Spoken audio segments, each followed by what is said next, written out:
Do Hindus worship cows? Govardhana, where devotees go all out celebrating Krishna's coronation as the king of the cows, commemorating when Krishna lifted a whole mountain to protect cows and cow herders from Indra's fury. The Nandi, this is the bull vehicle, you could say, the vessel of Shiva himself. During the famous Durga Puja festivals, you'll see cows being worshipped alongside the goddess, decked out in red saris and golden ornaments. The 5 products of the cow, milk, curd, ghee, urine, and dung, represent the 5 faces of Shiva himself, the Arya Samaj. They argue that treating cows as deities actually diminishes their practical importance. So we are going to dive into this idea, probably one of the biggest religious misconceptions of all time, that Hindus worship cows.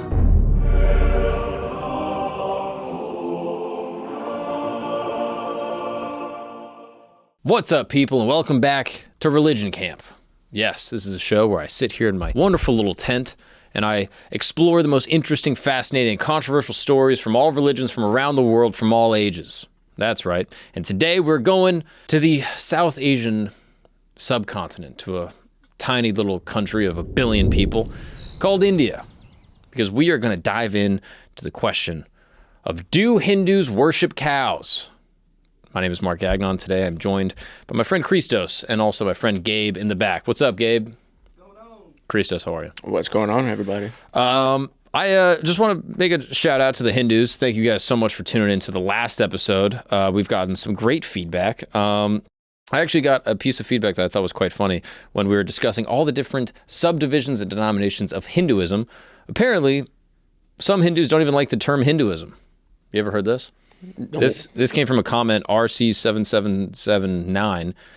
56 seconds ago, so I have no idea if it's true. Never fact-checked it. He basically said, Hinduism is a name given by European/Persians. I'm going to blame the Persians for this one. As someone of European descent, the Persians are taking the blame. Hindu is a name after the Sindhu River. Persians couldn't pronounce the S, which is kind of funny. They were having trouble with the pronunciation, even though they have an S in their name. They couldn't pronounce the S, so they called it the Indus River. So it had nothing to do with religion necessarily, and so the Indus River is what they changed the Sindhus to, and eventually decided to call the religion followed by Hindus, aka Sindhus, as Hinduism. Hindus were just the name of the inhabitants of the area given by Persians. The actual name of the religion is Sanatan Dharma, as we talked about last week.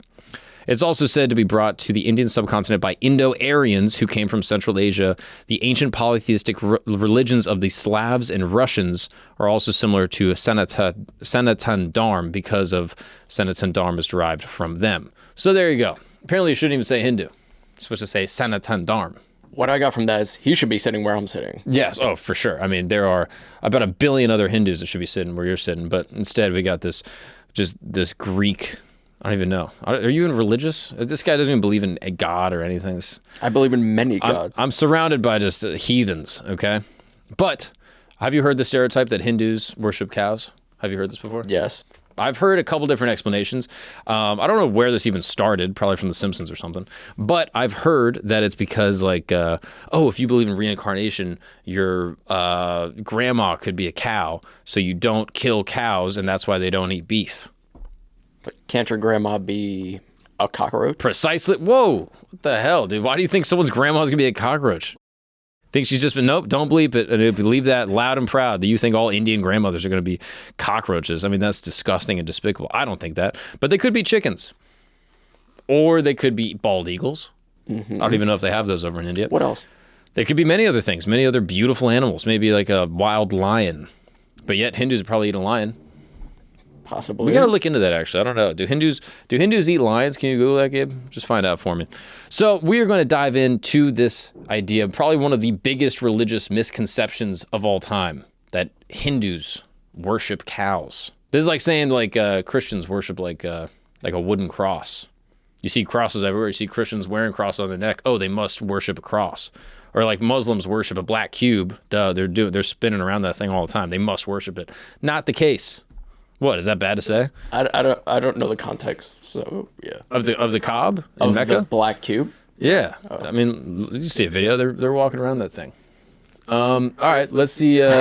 From ChatGPT, no, Hindus generally do not eat lions. In Hindu culture, many animals, especially large carnivores like lions, are often associated with deities and have symbolic religious significance. The lion, for example, is the Vahana of the goddess Durga and is revered in Hinduism. So, yeah, I guess they don't eat lions either. So there's many things they don't eat, but they definitely don't eat beef. If you ever meet a Hindu, they're definitely going to be off beef. So here's the question. Why is that the case? And if you listen to last week's episode where we discussed all the different subcategories and different sects of Hinduism, you'll know that Hinduism is not a monolithic faith. It's not even really religion to begin with. It is a life philosophy, right? With many different ways to understand the universe. So the different Hindu sects view cows through different philosophical lenses, and while some traditions see them as symbols of divine motherhood, others focus on their connection to specific deities, and still others approach the topic from a more reformed or perhaps modern perspective, right? So we're going to go through a journey through the 6 major Hindu traditions, kind of like we did last week, and we're going to examine their relationship with the beloved bovine. Let's jump in. Vaishnavism. Remember this one? Mm-hmm. What do you know about Vaishnavism? We studied this. I'm cheating, but... Dang it, Christos. I feel like you're not even listening when we're trying to learn about all the religions of all time. In Vaishnavism, basically, Krishna isn't just some, divine cow-loving deity or something, right? He's the supreme lord who chose to manifest as a butter-stealing, cow-herding teenager in Vrindavan.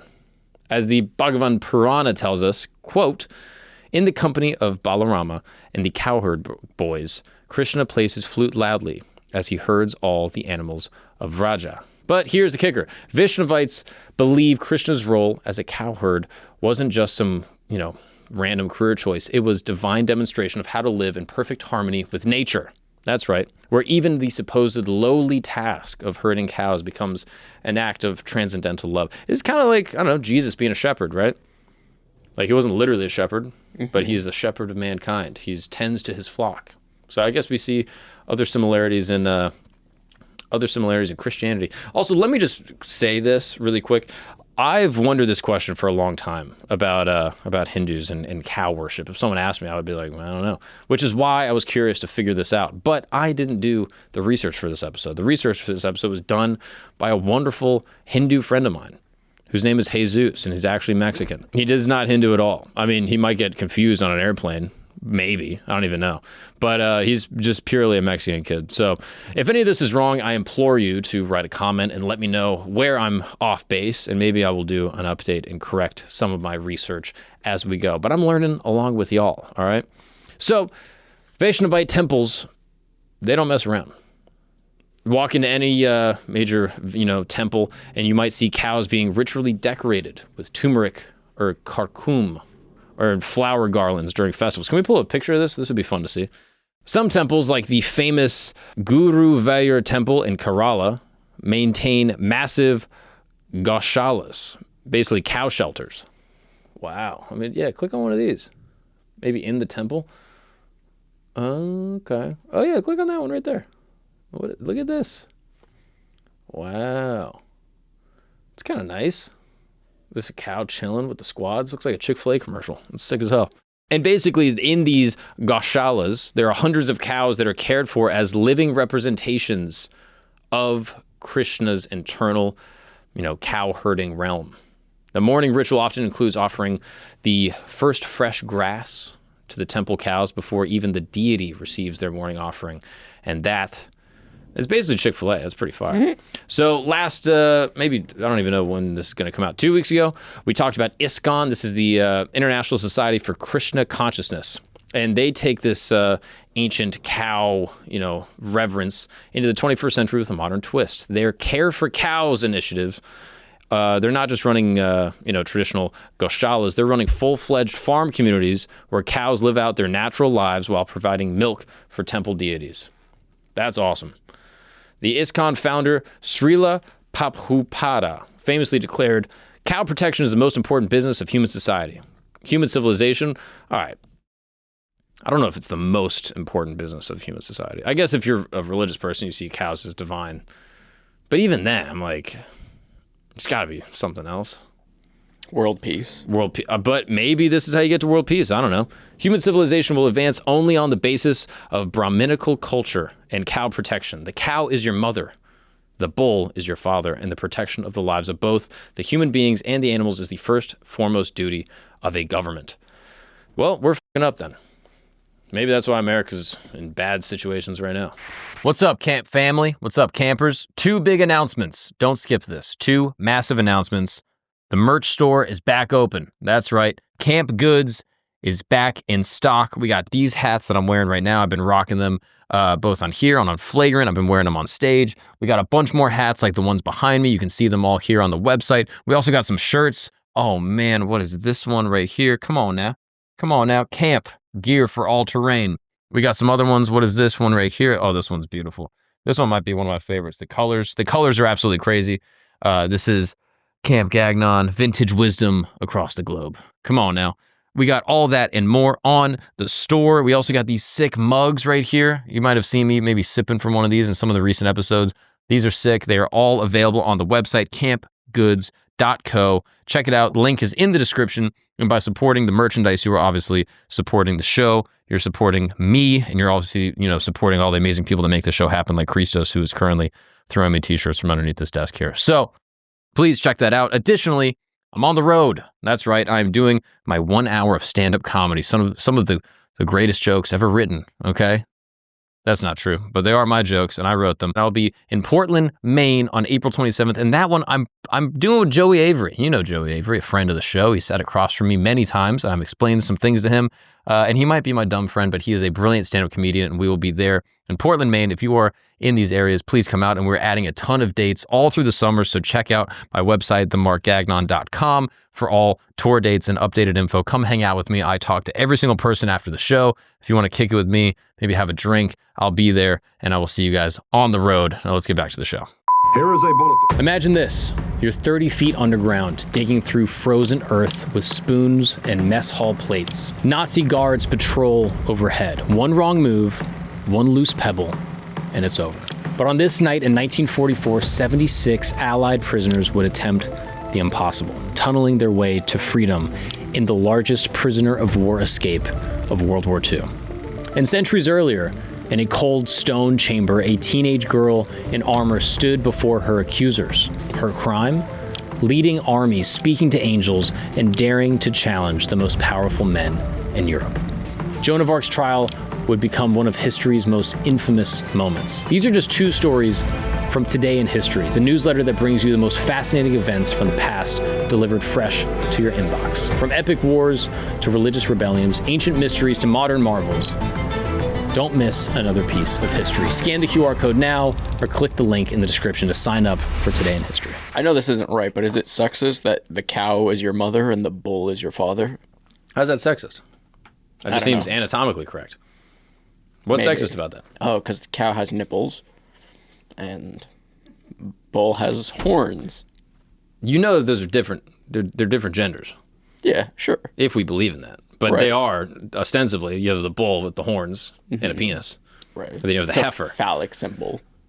The which one? The horns. The penis? No, The the penis is horns. almost certainly a phallic symbol. I mean, I don't want to get too anatomical, but it is like the OG phallic symbol. Yeah. I mean, let's just pull up a cow penis while we're doing this. No, don't. Let's just look. Okay, we can just see. And we're demonetized. No, just don't show it. I mean, unless you can. Whoa! I mean, that thing is... Yeah. Whoa. Why are so many animal penises red and curly? That is I mean, human penis is also, right? Right? Anyway, let's just move on, okay? They've essentially turned cow protection into a global movement, trying to basically, protect cows across the world. I mean, it's a valiant effort. I'm all for protecting animals. I'll be honest. Even sometimes when I'm eating meat, I think about the animal I eat, and I get weird about it. I'm definitely a meat eater, but I don't know. I understand the vegan or the vegetarian position quite well. But when you look like me, you can't be vegetarian because it's just too stereotypical, you know? The festival calendar in the Vaishnavite religion reads basically like this year-long celebration of Krishna's bovine buddies. Take the Gopashtami, where devotees go all out celebrating Krishna's coronation as the king of the cows, or the Govardhana Puja, commemorating when Krishna lifted a whole mountain to protect cows and cow herders from Indra's fury. I mean, that's wild. In places like the Vrindavan and Mathura, these festivals transform entire cities into vibrant celebrations where cows are adorned with ornaments worth more than some people's cars. So that's the Vaishnavites. That's what they do in their sacred temples in regards to the reverence for the cow. Obviously, they're going to see Krishna as, embodying the spirit of the animal. And so you can see how the theology and the practice of sort of, seeing the cow as some type of divine symbol, would definitely connect right there. And we're going to get into more details about why and how, and then even my own personal thoughts about how this comes up so predominantly in Hindu culture. But let's move on to Shaivism. We remember Shaivism, right? Mm-hmm. The reverence for Shiva. And the Shaivites have something a bit more metal. The Nandi. This is the bull vehicle, you could say, the vessel of Shiva himself. But here's the crazy part. Nandi isn't just some, like an Uber for the god of destruction, like the god of destruction. Shiva is going to go into this bull, okay? It's more than that, all right? Imagine this. Before you even see Shiva in any temple, you have to pay your respects to this magnificent bull. This is basically essentially the world's most powerful bouncer you could imagine, right? This is the bull you got to get through to get to Shiva himself. Basically filtering out all the spiritual riffraff, you could say, all right? The relationship between Shiva and the divine bovine goes deeper than just, having like a sick, a cool whip, right? According to the Shaivite texts, like the Linga Purana, Shiva wears a necklace of twisted cow hair, smears himself with holy ash from cow dung fires, and occasionally rocks a bull hide as his signature outfit. I mean, that's awesome. Can we get a picture of Shiva wearing the necklace and the bull hide? I mean, that sounds sick as hell. It sounds like John Wayne. It's basically this partnership where the raw, untamed energy of the bull complements Shiva's transcendent nature. Think of it as like, almost like a buddy cop. This is basically like Rush Hour sort of vibes.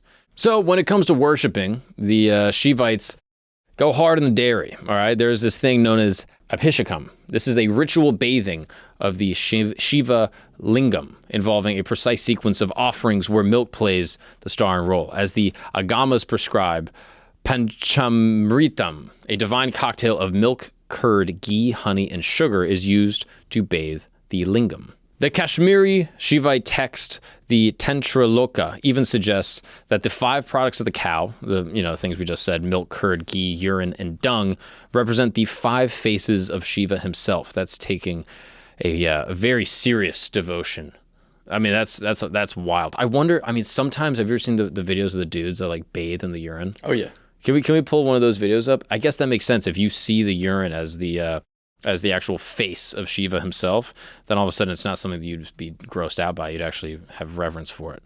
I've always seen those videos and I was like, what is going on? But that kind of makes sense, actually. Maybe that's not what's happening at all. Someone correct me if I'm completely off base here.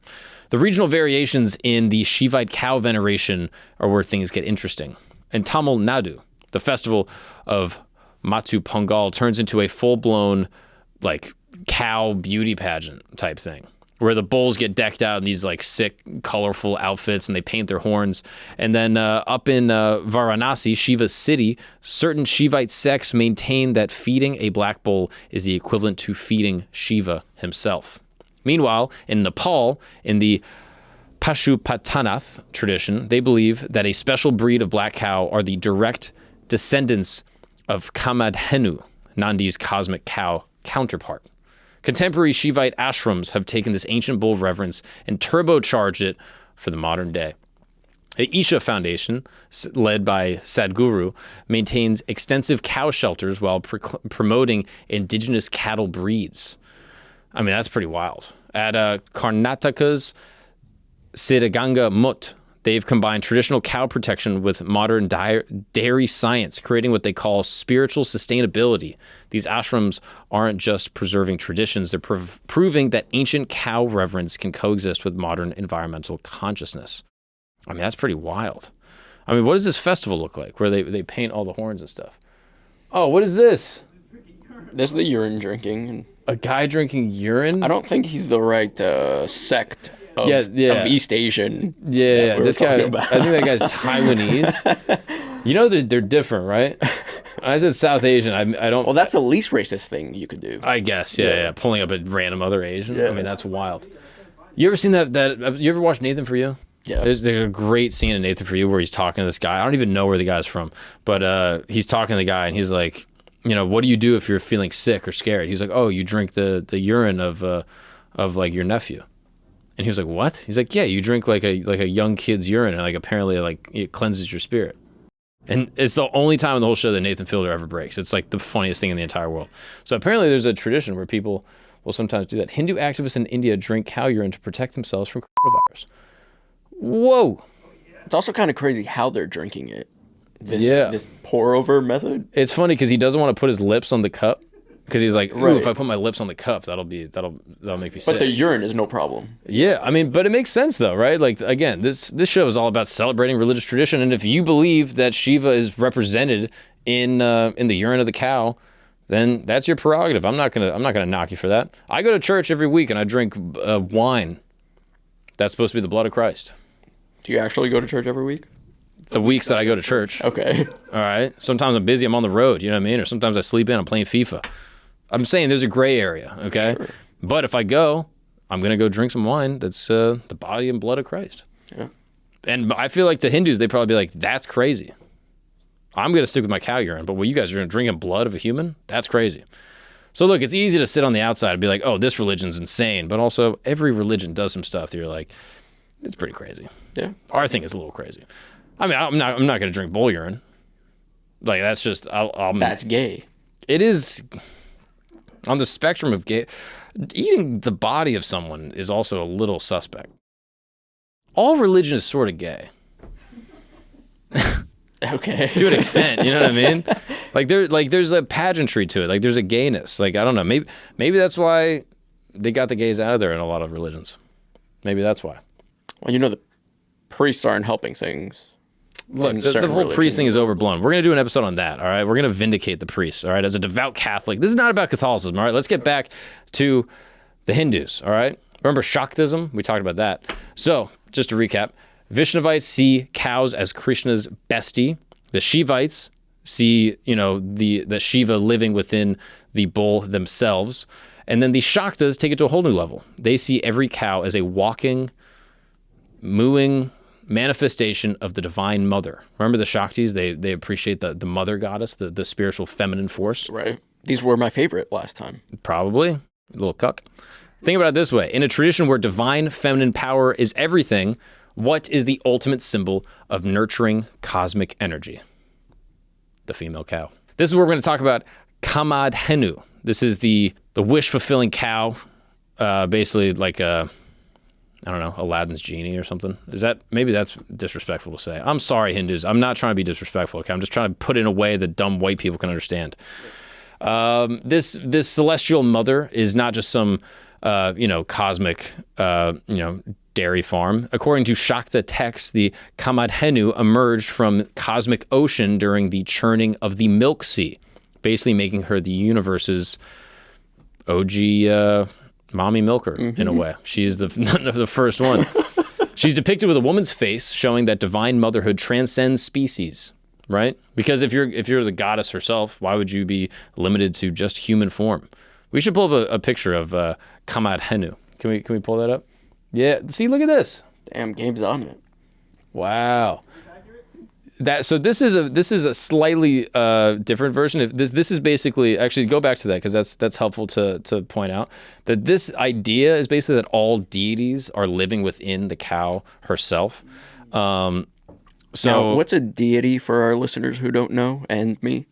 I mean, this idea that a deity in general. Yeah. Just like a god or like, the pantheon of gods or just the single god that you might worship. Mm-hmm. Like, I guess it's not really used in Christian lore as much, but like in a way, I think you could probably classify God as a deity. I mean, gotcha. I'm also talking about my ass. I don't even know the definition of a deity. I think it's just some type of like supernatural, I think probably a supernatural cosmic force. But let's get an exact definition, shall we?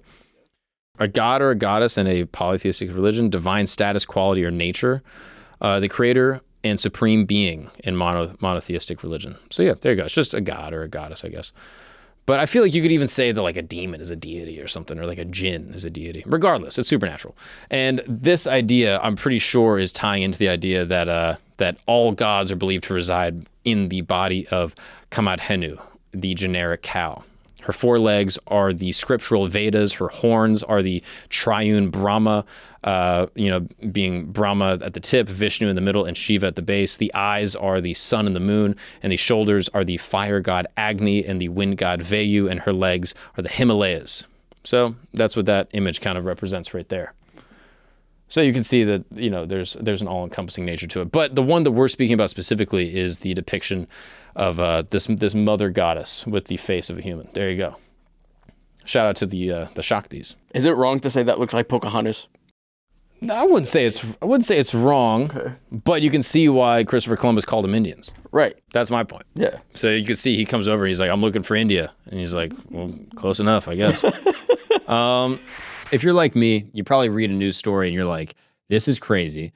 What is the truth about this? Is this a partisan spin? Is this funded by some media company or some country by their state-sponsored media to try to warp my brain? I genuinely read news articles now with so much skepticism because I have no idea if this is from the right or the left and what the agenda is and why it's being presented in front of me. And that is why I follow and support Ground News. That's right. So even before I started working with this company on the podcast, I've been following them on Instagram because I just thought they gave a very, very great, unbiased, nonpartisan approach to media. It's awesome. Basically, you're going to get a headline and they will show you sort of the different media splits as it comes to understanding the story. They will compare the reporting from different outlets across the political spectrum in one place to show you how the framing and word choice can affect our understanding of a story. I mean, here's a story that my mom sent me from a couple months ago. Robberies, assaults surge in Central Park, leaving New Yorkers and NYC tourists terrified. What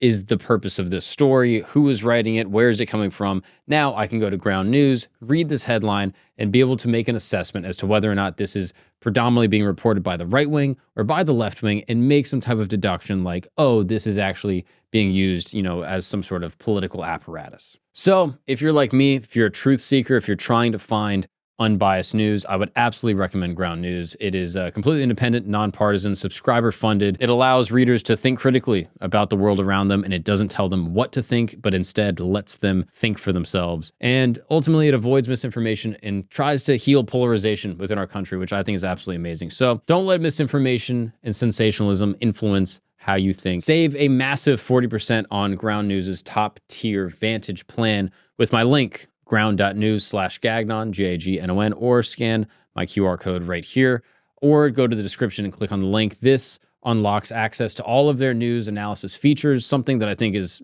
super important to have. Yeah, make decisions based on facts, not spin this November. Check them out.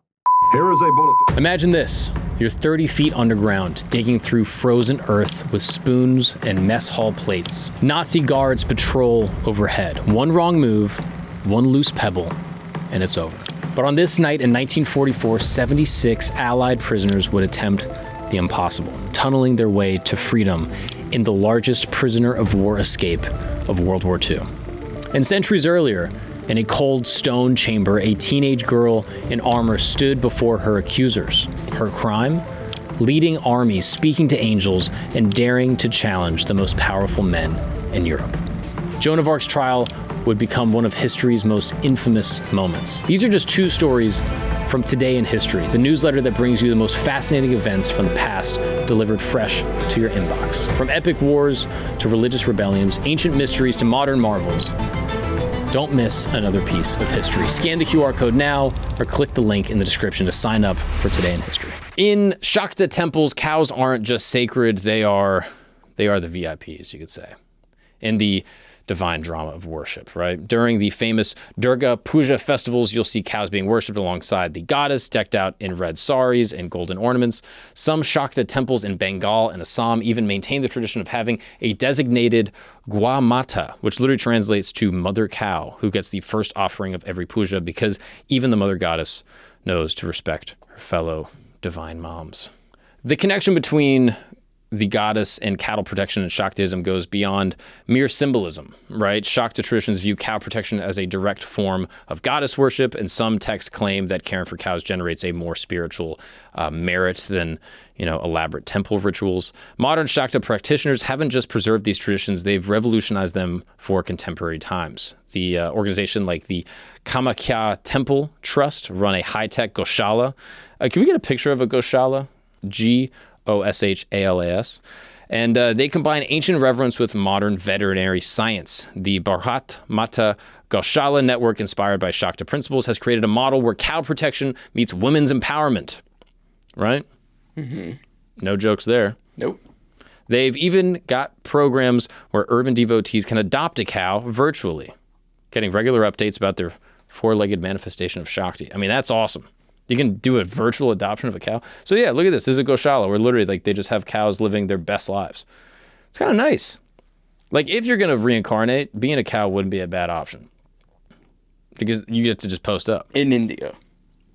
In India. Yeah, that's a good, In India. Yes, that is a good one. Can we look at this, how to adopt a cow? Maybe we throw some beans at that. It's not adopting. You're just paying. You're supporting. It's kind of like buying a star. Yeah. Oh, look at this. I mean, this is an American version. That's kind of sick. We know a good idea when we see one. Yeah, this is awesome. Oh, the Shanti cow. Look at this. Oh, this is nice. It is a nice thing. So, well, the grass area there is so nice, but no, look. I mean, compared to getting a nail in your head. I mean, cows are allowed to live out their full span of life. They're nurtured, respected, treated with kindness. Calves are allowed to stay with their mothers and nurse from them for 4 to 6 months. Cows enjoy feed as well as grazing freely on pasture. I mean, that's just beautiful. I love that. That's very, very sweet. And now we're moving on to the Smartas. Remember the Smartas, right? Oh, yeah. These are kind of like the more open-minded. They believe in many of the gods. They're much more polytheistic. They kind of appreciate all the traditions. So the Smartas are, they've taken a more cerebral approach, as you can imagine. So while other traditions are, focusing specifically on the cosmic bulls or the, Krishna's, cosmic cow herding tradition, the Smartas take a more cerebral approach, right? So for them, it's not about worshiping the cow as a deity, but understanding it as a living symbol of universal consciousness. They basically say, hey, before you, dig into, all the spiritual stuff, let's just look at what the cow really represents from a philosophical lens. So the Smartest genius lies in how it integrates cow symbolism into the worship of multiple deities, this idea of Shanmata. According to Smarta text, cow embodies the aspects of all major deities, the nurturing Devi, the dharmic stability of Shiva, the sustenance of Vishnu, the wisdom of Ganesh, etc. When it comes to Vedantic interpretation, Smartas go full-on metaphysical. They interpret the cow's calm demeanor and natural giving nature as practical demonstrations of Vedantic principles. So this is what we were just talking about before. Remember that image we pulled up of basically all the entities living within the cow specifically? So this is the Smartas are the ones that are all about that. So the 4 legs of the cow are said to represent the Vedas. The milk is the flow of knowledge. The peaceful nature is the state of consciousness. I mean, pretty nice. Adi Shankara, his influence on the Smartas' attitude towards cow protection is where philosophy meets practicality. In his various works, Shankara emphasized that protecting cows is not just an act of dharma, but means of purifying the intellect. He taught. Also, I was told that it might be pronounced dharm. I think the A might be silent. So if that's the case, I'm going to continue that way. He taught that the act of serving cows helps dissolve the ego because, you're basically cleaning a Goshala all day. It's going to humble you. And contemporary Smarta practices have evolved this philosophical foundation into modern action. Major Smarta institutions like the Sringeri Sharada Pitam maintain extensive Goshalas where traditional reverence meets this, modern conservation. They're not just protecting indigenous cow breeds, they're preserving what they see as living symbols of Vedantic truth. Oh, I mean, I'd see the Smartas are my favorite. I like all of them. I like all the denominations, but the Smartas, I just think they just speak to me in a nice way. I really like that. And they're also the most all-encompassing. Yeah. Yeah, exactly. It's the best of all worlds. Right? You kind of get it all. It's kind of nice with the Smartas. And you're supporting the ladies. Right? Yeah, exactly. You get to help out the cows. It's sick as hell. All right. Now there's one that I don't know about as much. The Arya Samaj. The Arya Samaj enters our narrative about cow protection with a shift in perspective, okay? So there's this person, the movement's founder, Dayananda Saraswati, and they emphasize the practical benefits of cow protection in his work. Rather than focusing solely on divine or mystical reasons, the Saraswati argue that cows are valuable for their contributions to agriculture and dairy production. This rational approach marked a departure from the traditional, spiritual narratives and rather emphasized the utility. Now, here's where the Arya Samaj gets a little interesting. Okay, they draw this sharp line between reverence and worship. They argue that treating cows as deities actually diminishes their practical importance. For them, true reverence means recognizing the cow's vital role in sustainable agriculture, stability, economically, and then societal well-being. The Arya Samaj's scientific and ethical arguments for cow protection would make, basically modern liberal Bushwick environmentalists very proud. Their texts meticulously document the cow's contributions from fertilizer to fuel to soil conservation to biodiversity.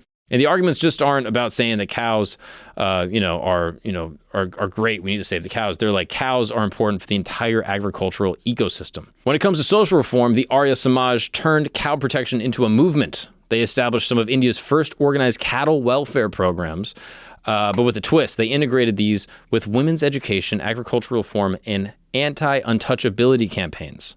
I'm assuming the untouchability campaigns is like the Dalits, like the low caste in India. I'm assuming.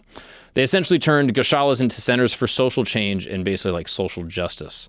The modern Arya Samaj initiatives have evolved this rational approach into sophisticated cow protection programs. Wow. I mean, that's kind of awesome. So they've taken like a social justice thing, more of like a rational approach, it seems like. They're kind of like, hey, look, cows are good for the economy. They're good for the environment. But if you treat them as too reverent, if you believe that the deities are in there and that you can't do anything with them, then like, you might not be able to get their milk. You might not have them, you might not be able to like get their fertilizer and sell it, stuff like that, right? If the dung, for example, is like the face of Shiva, then you can't, use it, I'm assuming, in the same practical way. Sounds like a little bit of a cop-out because you still want to exploit the cow. You don't want to put the cow on a pedestal. Or are you trying to exploit it, or are you trying to just like, humanize it? Or animalize it. You're trying to recognize that there is a lot of utility. Right. You know what I mean? And their importance is tied to their utility. Exactly. Like I've even read, some people believe that in unrecorded like Indian history, that the subcontinent was saved by famine by, their accessibility to cows. And like different animals in different regions like almost possess like this deification, like in like Mongolia, like Tajikistan, like with horses. Mm-hmm. The like horses and like horse meat was like the only thing they had access to. Like the ground is very arid. So like, as a result, it like sustained the people for a long time. And the gratitude and reverence for, cows in society at that time that saved them from famine. And some people have even speculated that's why like Baphomet, the pagan symbol for like Satan, mm-hmm. Was just at one point worshipped as like a deity that has the head of a goat. Mm-hmm. Because perhaps goats and like goat meat and goat milk saved them from some type of famine.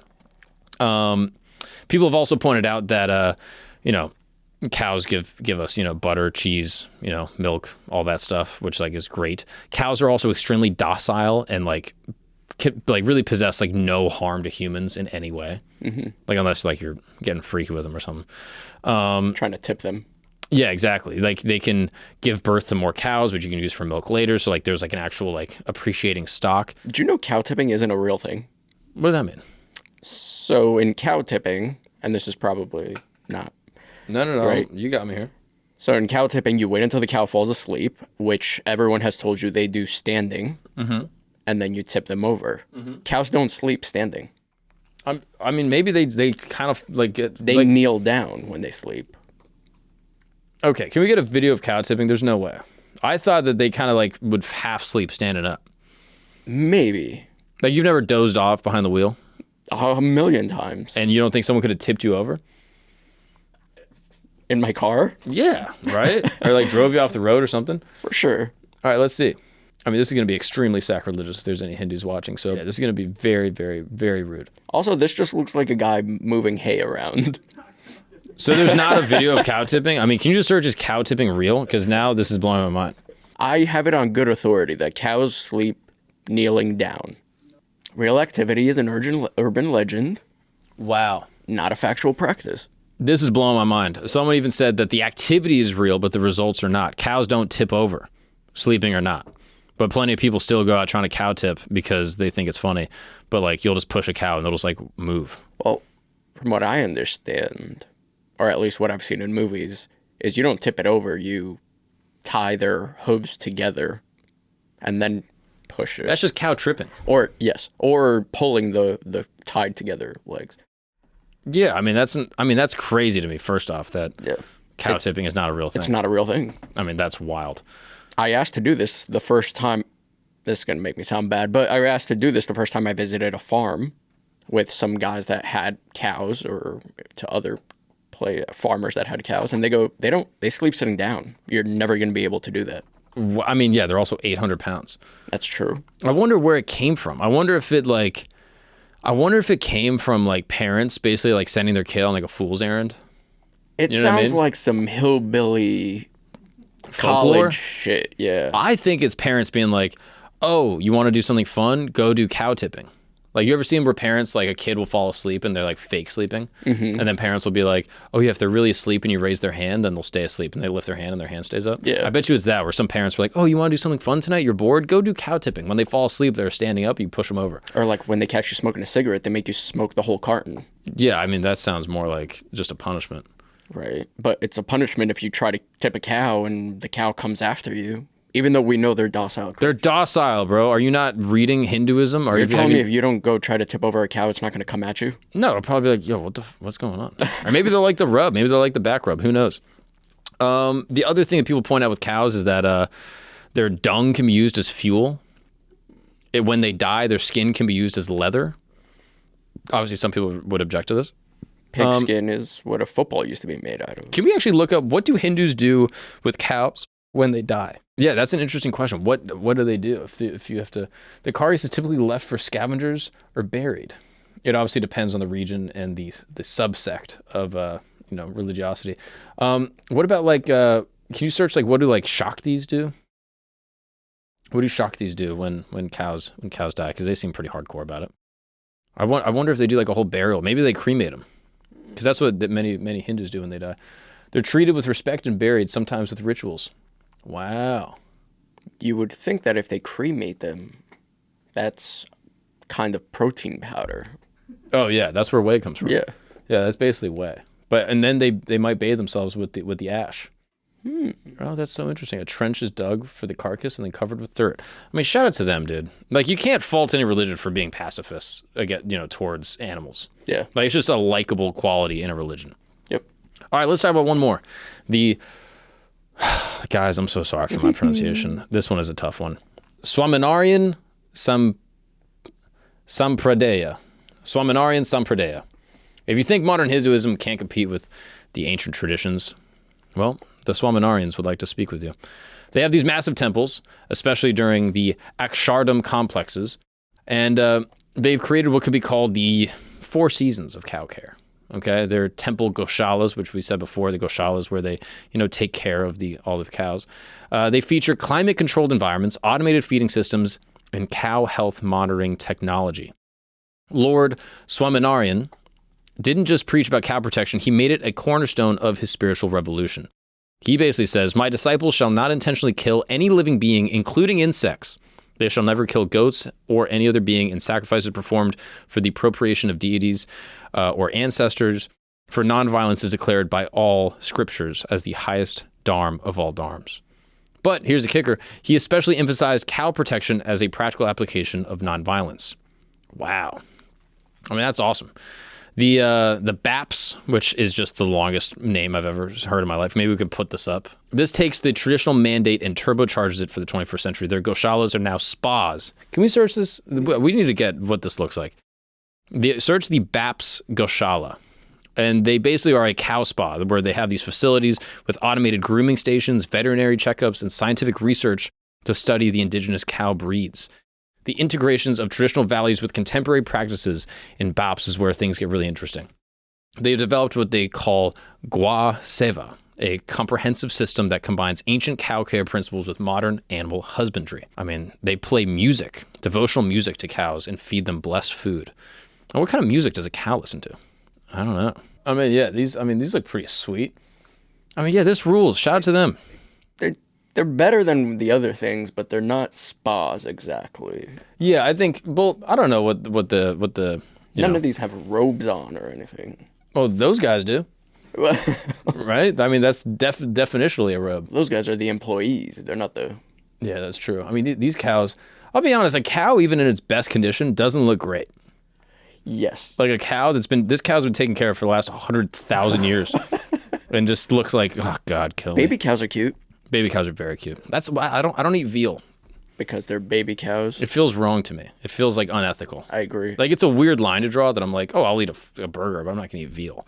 But just on a personal basis, I'm like, ugh. That's like a serial killer saying, I'll only hurt adults and not kids. Which seems like there is some moral principle to it. You know what I mean? BAPS also pioneers educational initiatives around cow protection. They organize tours for children, workshops in sustainable dairy farming, and have interactive exhibits explaining the scientific benefits of indigenous cow breeds. Wow. Well, there you have it. That's the cultural practice of many Hindu subsects around the practice of, taking care of cows. So I guess that's what I've learned today. They don't worship the cow necessarily. Depending on your subsect, you see that the cow embodies the spiritual fruits of whatever, specific deity you have aligned yourself with. And so as a result, you have reverence for it specifically. Obviously, if you are a Shivite and you revere Krishna, you see the cow herding as very, symbolic. If you see this like mother, this like feminine quality, the Shaktis obviously have, a real devotional line to that. So that makes a lot of sense. And the Shivites, right? You have this cosmic bull in Shaivism. I mean, this makes a lot of sense to me. I'll be honest. Which one do you like the most of all these, Christos? I'm staying with the Smarties. Shout out to the Smarties over here. Yeah, the Smarties are awesome, dude. Well, Adi Shankar, we got to look him up. Can you look up Adi Shankar? I would love to see who this guy is. This guy nailed a lot of stuff. Shout out to him. Adi Shankara. Oh, this is guy from back in the day. Doesn't even have a photo. I figured there'd be like a picture of this guy. There's a rendering of him only. Sponsored by Adidas? I mean, that's fire, bro. Stripes over checks. That's, what time it is. I mean, that's awesome. That's awesome. Shout out to all the Hindus. And if you are going to, I don't know. It just seems weird to knock a religion for having reverence for, other animal life on Earth. Bathing in urine is, that's to each their own, I guess we could say, right? It's weird to me, but I'm a dumb Westerner, and I do weird stuff also. But that has been another episode of Religion Camp. As always, we have camp merch at campgoods.co. You can check it out there. I'm also on the road. I'm on tour, if that was not already inserted into the episode. You can see me on tour, themarkagnon.com. I got tour dates all over. I would love to see some Hindus come out. Maybe I'll do some Hindu jokes. Maybe I'll do. They're going to be deep cuts, though. I'm going to be talking mostly about Smartas and Shaktis. But regardless, whatever faith tradition you belong to, we just talk about all of them on this show. And I do appreciate everyone's support in making this channel happen. Gabe, anything you'd like to add? No, sir. Christos? Love you guys. My name is Mark Agnon. Thank you guys so much for tuning in, and peace be with you. If you've made it to the end of this episode, you are clearly someone who understands that beneath every historical event lies a deeper truth waiting to be uncovered. You're the type of person who knows that real history is more fascinating than any fiction, and we deeply appreciate that about you. I'll be honest. That's exactly why I personally invite you to sign up for Today in History, our free newsletter that goes beyond the surface of historical events. We dive into the stories that textbooks never told you, the secrets that challenge the course of nations, and the forgotten tales that deserve to be remembered. Let's continue this journey of discovery together. Take the conversation from your headphones into your inbox. Sign up now through the QR code or link in the description. Today in History, because every day holds a secret waiting to be revealed. Thank you for being part of our historical journey, and we'll see you next time.